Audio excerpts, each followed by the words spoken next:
Keluarga itu menjadi subkomponen penting untuk membangun peradaban bangsa. Kalau keluarganya baik, insalahatil usrah, ya. Kalau keluarganya baik, hal mujtama, maka bangsanya, rakyatnya, sosialnya pun akan baik. Bismillahirrahmanirrahim. Assalamualaikum warahmatullahi wabarakatuh. Teman-teman, sahabat Bolo Konco, kita melanjutkan ya sesi kemarin. Pertanyaan-pertanyaan dari murid-murid saya ya.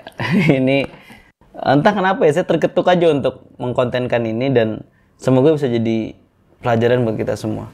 Dari salah satu yang cukup menohok menurut saya, Kak, kalau orang tua ngomel-ngomel, ngomongin fisik anaknya, ngejelekin, lebih sayang sama anak yang terakhir, apa ortu masih sayang sama aku? Soalnya adik selalu dibela dan disayang. Maaf Kak, panjang banget gitu. Tentu pertanyaan ini cukup menyentil karena dia tidak mungkin akan ngomong begini ke orang tuanya gitu secara langsung. Pasti dia akan mengendap-endap untuk mengeluarkan ini. Pertama, ya, saya menjawabnya adalah waktu itu bahwa ini dampak panjang dari ilmu. Siapapun mesti setuju kalau misalkan mengatai fisik, ya, itu akan menyakitkan gitu. Atau kalau anak-anak sekarang menyebutnya ada disebut dengan istilah body shaming gitu ya. Kita semua sepakat kalau itu adalah hal yang nggak baik. Orang tua sepakat, anak muda sepakat. Dan saya bilang bahwa ini betapa pentingnya setiap kita punya ilmu sebelum melakukan yang namanya pernikahan. Mulai dari ilmu parenting, ilmu meregulasi emosi, dan lain sebagainya. Dan dari situ kita juga bisa melihat, teman-teman, Bolo, Konco semuanya, bahwa anak yang dididik dengan sebaik-baiknya, dengan pola asuh yang berbekal ilmu lebih matang, dia akan tumbuh juga lebih baik. Menyerap pelajaran lebih bagus, pelajarannya terperhatikan, tidak terabaikan, ya. Banyak aspek-aspek yang bisa lebih optimal jika orang tua sebelum menikah sudah memiliki bekal keilmuan yang cukup. Lalu pada hal ini, posisi ini, anak yang sudah saya didik, anak yang sudah saya beritahu bahwasanya sebagai anak harus bersikap seperti apa, tentu posisinya adalah sebagai anak yang lebih memiliki pengetahuan. Maka saya bilang, mungkin orang tua kita belum memahami bahwasannya mengatai itu sesuatu yang menyakitkan buat anaknya. Ya sampaikan saja pelan-pelan, Ibu, saya berat hati jika dikatai secara fisik atau dibanding-bandingkan dengan anak lain. Saya merasa berat. Kenapa? Karena sejatinya orang tua itu juga long life learner. Dia harus belajar dalam waktu selamanya.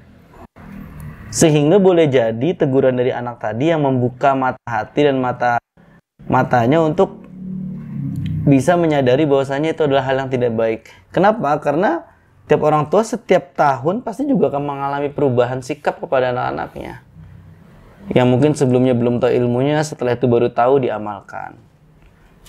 Bahkan di dalam Al-Quran sendiri disampaikan salah satu asbabun nuzul dari salah satu ayat Al-Quran itu adalah ketika Sa'ad bin Abi Waqqas masuk Islam, itu tidak disambut baik dengan orang tuanya.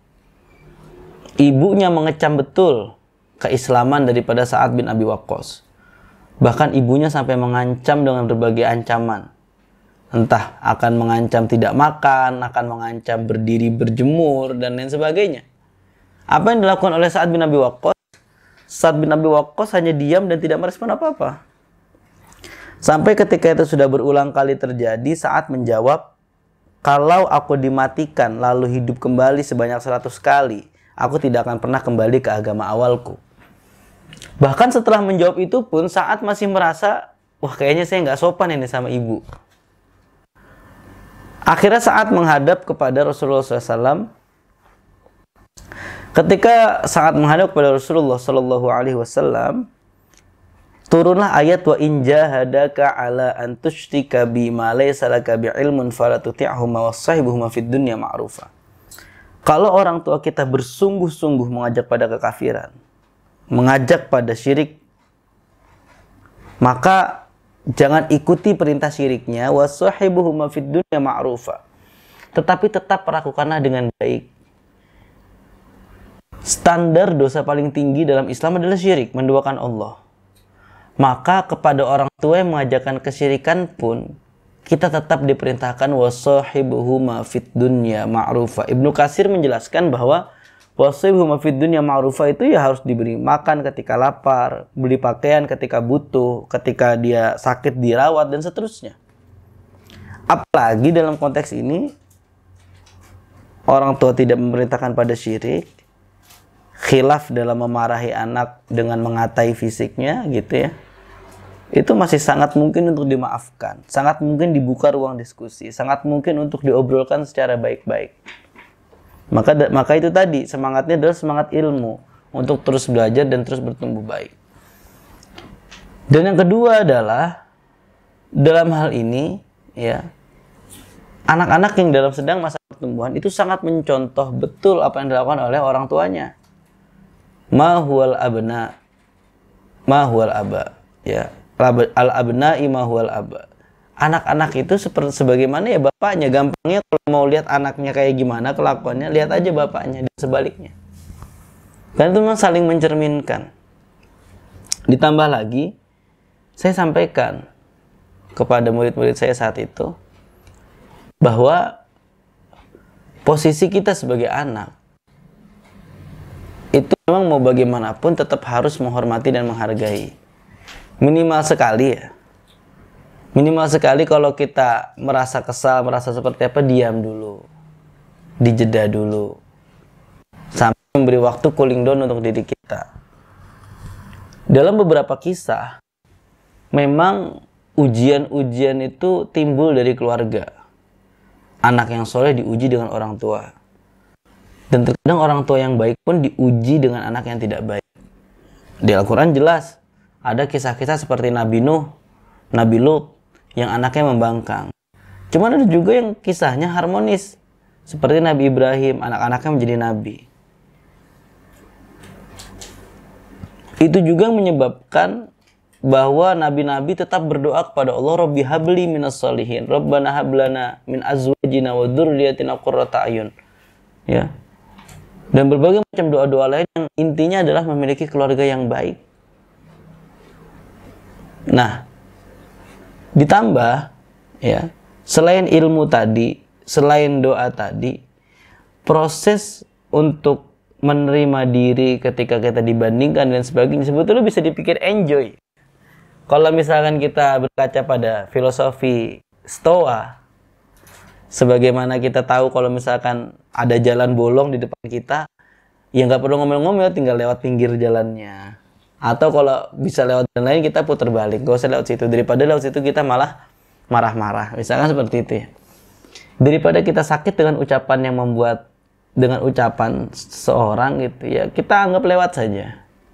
Kita anggap sesuatu yang lagi juga, kalau mau dibilang nggak jelek, emang kayaknya sih nggak ganteng-ganteng amat, dia bisa dipikir seperti itu. Atau mungkin bisa dipikir, oh saya ganteng kok di mata yang tepat, ya seperti itu. Bisa lebih enjoy sebagai anak. Nah, kalau perkara sayang atau tidaknya orang tua kepada kita, itu pasti sayang. Ada dalam satu diskusi bahwa kenapa bagian di mana janin itu tumbuh disebut rahim. Karena memang ibu itu pasti mengandung yang namanya sifat rahim. Rahimnya Allah. Penyayang. Lalu misalkan muncul pertanyaan nih. Lah terus itu gimana kasus yang kadang ada ibu buang anak, aborsi dan sebagainya. Hadirin teman-teman semuanya. Kita harus tahu bahwa terkadang level-level keburukan itu bisa meningkat seiring dengan perilaku kita. Kalau kita terbiasa pada hal-hal yang buruk, maka kita akan tega melakukan hal yang seperti itu, aborsi, membuang anak. Itu sudah melewati batas fitrah kita. Batas fitrah orang tua itu pasti sayang sama anak. Sekalipun unsur manusiawinya mungkin tidak bisa dibendung ketika dia punya kecenderungan pada anak yang lain. Toh biasanya ketika seorang ibu atau ayah memiliki kecenderungan pada anak tertentu, itu akan diuji dengan dikecewakan oleh anak yang disayang itu. Terkadang. Maka perlu belajar buat kita semua yang sedang merawat anak untuk bisa membagi rasa sayang itu secara proporsional. Sehingga tidak muncul yang namanya iri hati dan sebagainya. Kenapa hal ini sangat penting dibahas? Keluarga. Karena keluarga itu adalah sub terkecil yang sangat berpengaruh pada pembangunan bangsa. Kalau setiap keluarga ini berjalan baik, ya, al-usrah hiya bina'il asasiyah li bina'il mujtama'. Keluarga itu menjadi sub komponen penting untuk membangun peradaban bangsa. Kalau keluarganya baik, insalahatil usrah, ya, kalau keluarganya baik, sulahal mujtama', maka bangsanya, rakyatnya, sosialnya pun akan baik. Berkaca juga kepada kisah Sa'ad bin Abi Waqqas tadi, pertanyaan ini tadi, kita perlu memposisikan diri, kita perlu mengetahui, dan juga kepada orang tua, teruslah belajar, teruslah memperbaiki diri. Supaya apa? Supaya cita-cita untuk menjadi keluarga yang baik, keluarga yang menenangkan, menenteramkan, dan menjadi rumah litaskunu ilaiha, itu bisa terwujud. Sehingga keresahan-keresahan adik-adik seperti ini bisa teratasi. Dan tentu kita tidak dituntut untuk menjadi orang tua yang sempurna, sebab kesempurnaan hanya milik Allah. Tetapi kita dituntut untuk terus menjadi lebih baik, memperbaiki yang salah, memperbaiki yang kurang sempurna. Dan Nabi sudah sampai itu, kullu bani Adam khata'un wa khairu khata'ina tawwabun. Setiap anak Adam mesti pernah bikin salah. Tapi sebaik-baiknya yang bikin salah mereka yang bertaubat. Taubat itu bukan hanya mohon ampun, bukan hanya minta maaf, tetapi mengarahkan diri kepada yang lebih baik juga. Harapannya adalah ketika ada yang sampai mengatai, atau juga dalam beberapa postingan Instagram yang saya lihat itu pernah melihat ketika ada anaknya meninggal karena kelelahan bekerja, yang ditangisi oleh orang tua bukan kepergian anaknya, tetapi ia takut bahwa tidak ada orang yang melanjutkan untuk membayar cicilan-cicilan yang ada. Jadi dia bukan kehilangan anak, kehilangan pekerja. Dan ini bukan cita-cita yang kita inginkan gitu.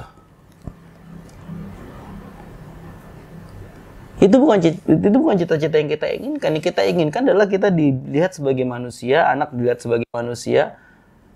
Dan juga sering terjadi misalkan orang tua selalu menganggap pendapat anaknya pendapat kacangan, receh karena belum pengalaman dan sebagainya. Dengarkan saja dulu. Cukup didengarkan saja. Didengarkan, didiskusikan, sudah. Kalau memang ditolak pendapatnya, sebutkan alasannya dan berikan dia ruang untuk menjawab. Sesekali kalau memang dia meyakinkan, berikan dia ruang untuk mencoba. Apa salahnya? Kadang ada keegoisan yang dibalut dengan kata-kata orang tua ingin yang terbaik. Kadang ada hal seperti itu. Tetapi juga saya perlu menekankan pada sisi anak, jangan sampai berat sebelah. Kita sebagai anak juga perlu punya pikiran bahwasannya ada petunjuk-petunjuk Tuhan yang terkadang diselipkan lewat orang tua. Ya kalau memang sudah didiskusikan tetap bermuara pada keputusan orang tua, ya sudah, kita harus meyakini itu diikuti dengan ridho dan lapang. Jadi saya juga tidak ingin menyudutkan salah satu dari keduanya, tetapi kita ingin sama-sama membuka keduanya untuk punya ruang menepikan ego, punya ruang untuk sama-sama saling mendengarkan, dan punya ruang untuk terus bertumbuh bersama dalam kebaikan. Kira-kira itu sesi pada kali ini. Semoga bisa jadi renungan buat kita semua, bisa jadi bahan introspeksi buat kita semua. Bahkan Nabi Ibrahim pun ketika mengambil sebuah keputusan, dia menanyakan pada Ismail, fanzur madza tara, apa pendapatmu wahai Ismail? Ya, Nabi Muhammad juga kita tahu terbuka dengan anak-anaknya, terbuka dengan putri-putrinya, mendiskusikan sesuatu dan lain sebagainya. Dan disitulah kita juga bisa belajar bahwasannya anak diberikan peran aktif, tidak dipotong apa yang dia bicarakan, tidak dipotong apa yang dia pikirkan, dan tidak langsung dihanguskan apa yang sempat masuk sebagai imajinasi dan yang ia cita-citakan. Wallahul muwaffiq ila aqwamit thoriq. Wassalamualaikum warahmatullahi wabarakatuh.